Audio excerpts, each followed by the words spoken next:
I remember she started coming to see my mom just to visit, and they became friendly. And sometimes she would come and she would bring a girlfriend or maybe two girlfriends. And I'm sure they talked girl talk, you know. I know they talked Bible talk.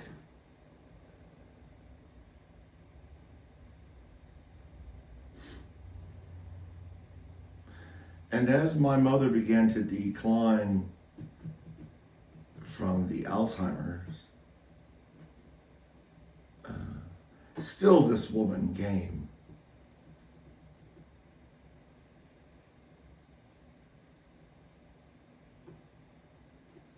And as my mother was, I finally placed my mother in assisted living.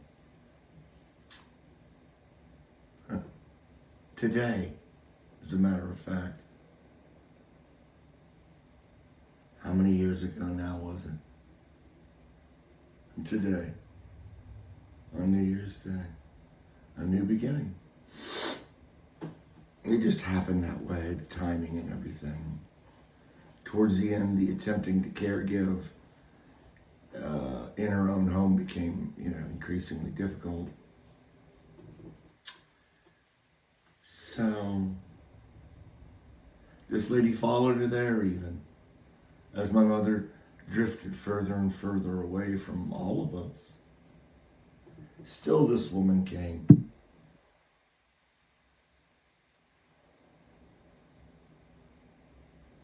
She was a Jehovah's Witness. I have to assume she first met my mother on a cold call, Watchtower run. I have to believe that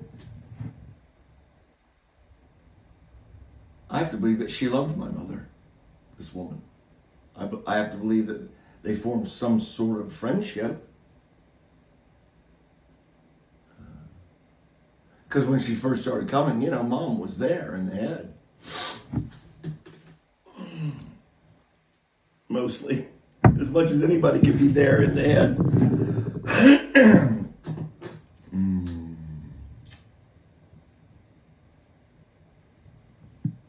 But did the members of the church where she attended, my mother, the Nazarene church, did they come to see my mother? Religiously?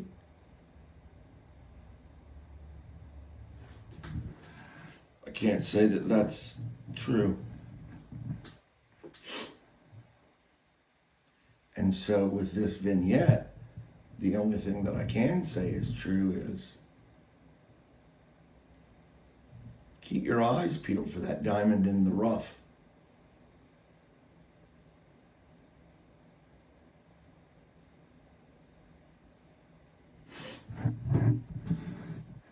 Hey, look at the linkage.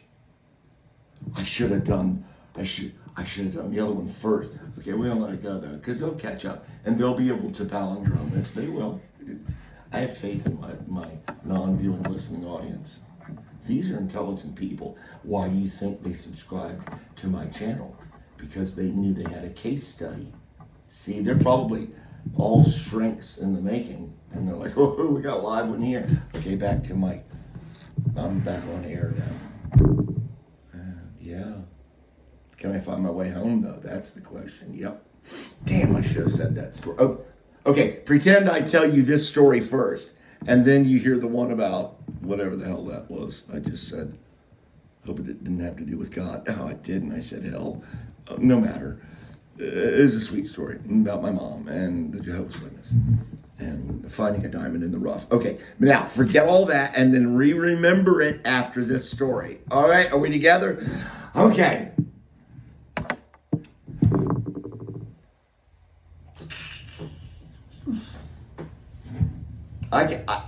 They say smells are triggers. Colorless root beer. Them Pennsylvanians are weird. Some of the best root beer I ever drank. Clear as Everclear. Sorry, did I say that out loud? I did. Damn it. I've never drank Everclear, thank you.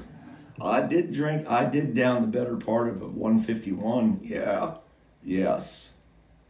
Here comes the druggie out in me. I down. What was it? It wasn't a 750. There's no way. What were they selling the Bacardi 151s in? It wasn't a 750. Like 500? Like 500. Yep, 500 milliliter pie.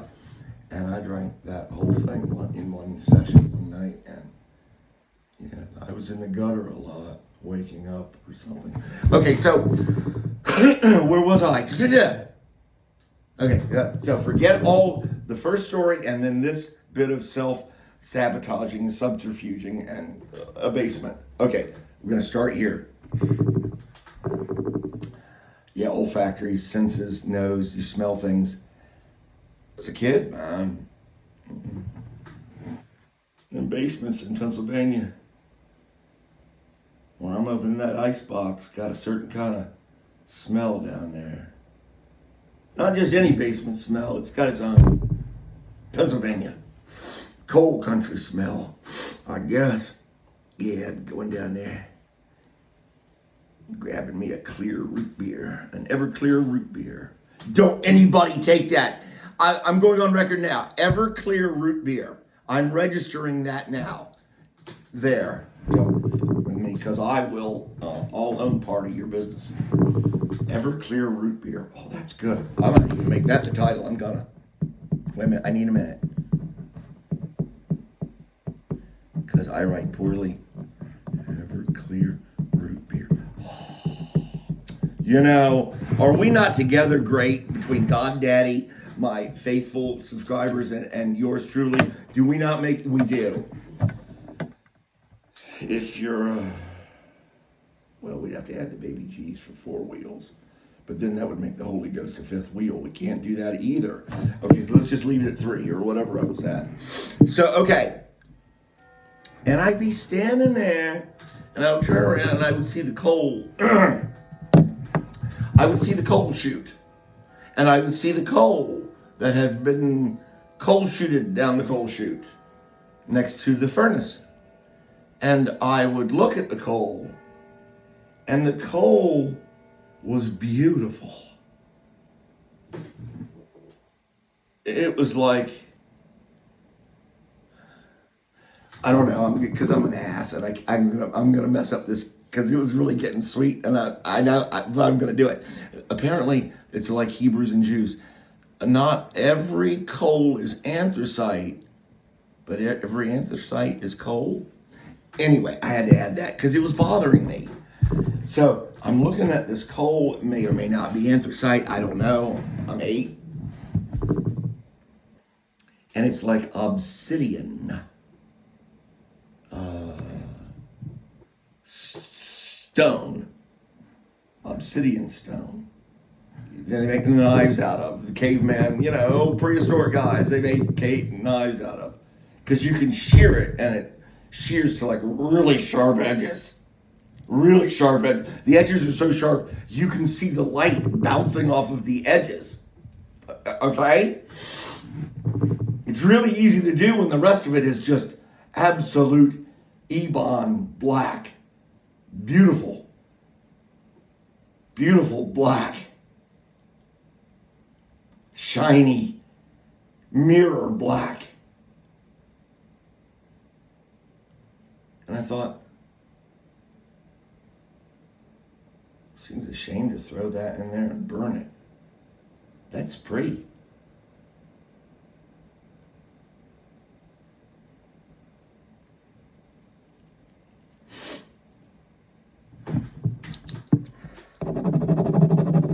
Bye-bye love. Somebody cue up the Everly Brothers. Okay, I'm going to name this piece Everclear Root Beer. It's worth it. That'll help double indemnity my copywriting stuff because it's time-stamped. So I'll be getting some royalties when somebody uses that for their fucking cocktail. What is wrong with you people? If you're going to get drunk, get drunk. Okay? Shot glass, beer, salt shaker. Okay? If you're of that persuasion. Hard mics. I guess that's for people that actually enjoy the cocktail and the slight feeling, oh, I've got to stop drinking. I've had too much. Then why in the fuck did you start? I know. You see, I'm different than a lot of people. And, okay, where was I? So, okay, you ready? I'm going to go try this cold.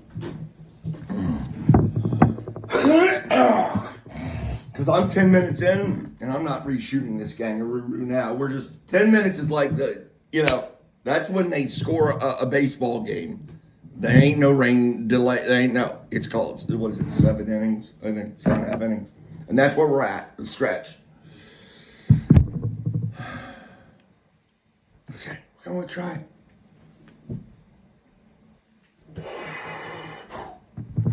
No rehearsal. Do, re, mi, fa, sol, la, ti. Do, re, mi, fa, sol, la, ti. Oh shit, here we go.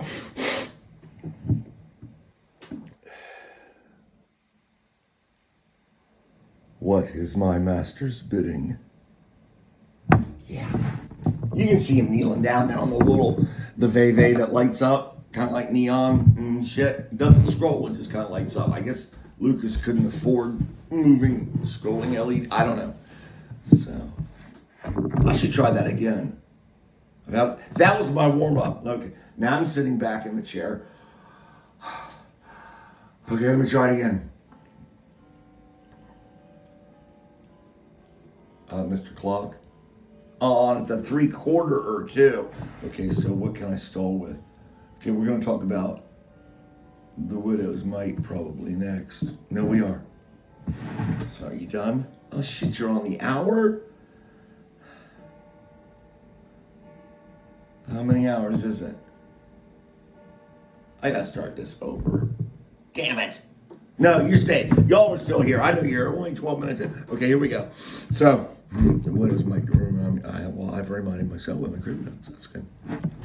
All right, let's try it again. What is my master's bidding? Oh, somebody's got to PayPal me for that shit right there. I'm going to play this back like 57 times and get aroused probably each time I play it. I'm not even going to try it again because I know that last one was killer. What's the minute mark? 12:30. Mark it down, John. Mark it down. 12:30. I know that was killer. 12:30-esque. Probably closer to 12, but it's right.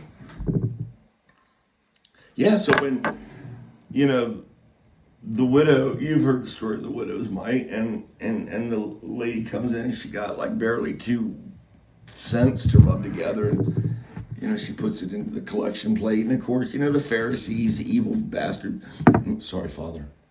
The Pharisees are over there whispering, pointing fingers at her, and I guess Jesus Christ catches wind of it. Probably wouldn't be hard for him to do. You think Superman has superhero senses? Figure how bad the baby Jesus are.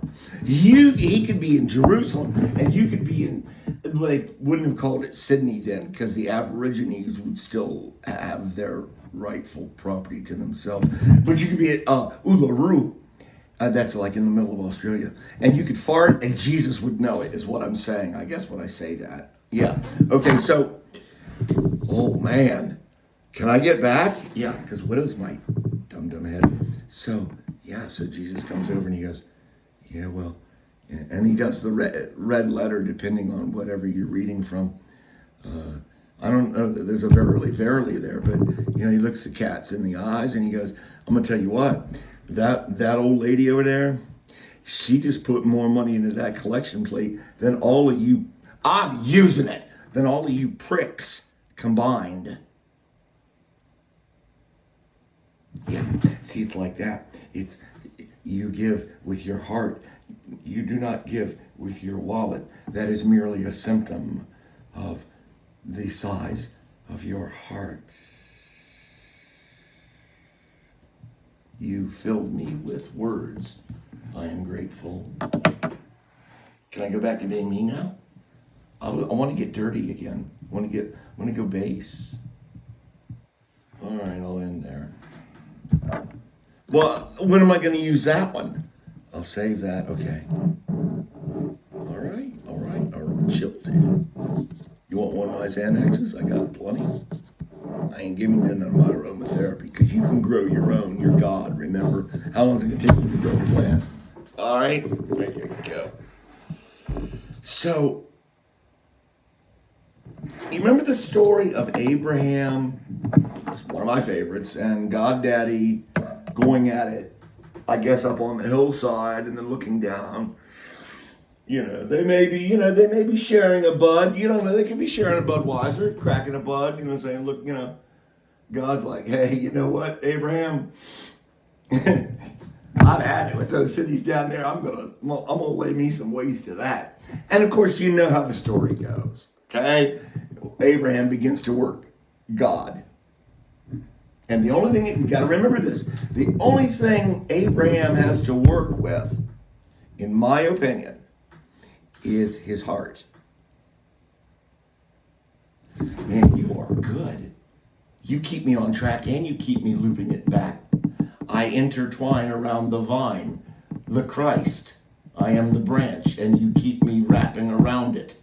Yes, I am pleased. And he says to God, hey, come on, man. These innocent people down there, they could get hurt. What if there's some good ones down there? That's on you, Dad. Come on, man. I know you're better than that. And the Lord condescends with his creation. And I'm getting teary-eyed.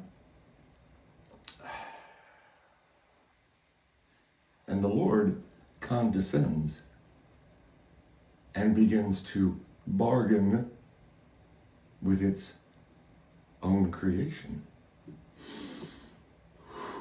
This is the sidebar.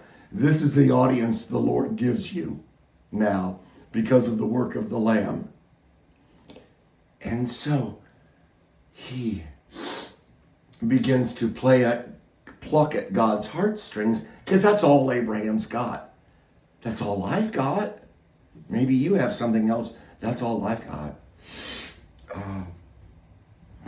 And of course, God allows a bargain to be struck. Help me, I've drifted. Help me, I've drifted. The widow's mite. And help me. And yes. And if it is blasphemy for me to say, if it is blasphemy for me to know you, and then to say, aroint, cannot my brothers and sisters come to me and say, in this instance, fool, what have you done? Go to him now on your knees and beg as you've never begged before. We will walk behind you to him. He will see that there are numbers. And perhaps in seeing a petition of numbers for your soul, perhaps the master will lift his hand of judgment against you. Because you see, the leader of the free world, that which we call the President of the United States, has the has the power to pardon whomever they may please. And so, if you have been told that you have blasphemed against the Holy Ghost, what harm can be done by your seeking an appeal with proper counsel? Peace. I love you all.